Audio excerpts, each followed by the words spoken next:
So here we have a 4x squared minus 3x plus 1.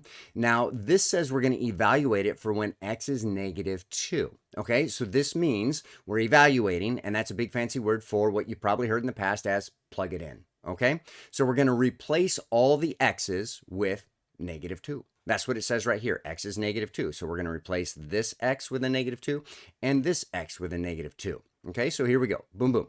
There it is.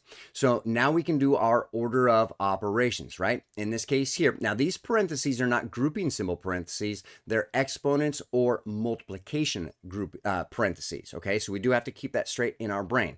Again, math can get a little complicated if you don't quite know the meaning of what you're looking at there. Okay, so exponents first. So that's exponents right there. We have a negative 2 squared.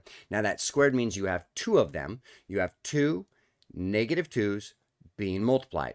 So that's a negative 2 times a negative 2. You have a negative times a negative. What does that make?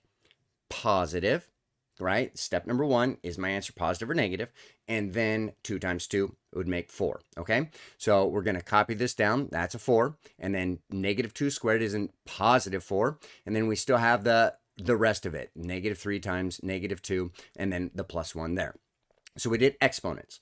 Now we do multiply divide. Okay, so here we have a multiplication. We have a 4 times a 4, so that's going to make a 16. We have another multiplication here from left to right. We have a negative 3. Now remember, this negative, this minus goes with the 3, so we have a negative times a negative, so that's positive.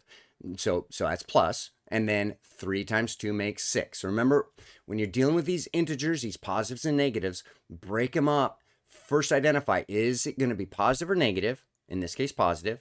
And then you do the multiplication. 3 times 2 makes 6. Okay, break it up into smaller chunks. It's easier for your brain. Okay, and then we have the plus 1 here.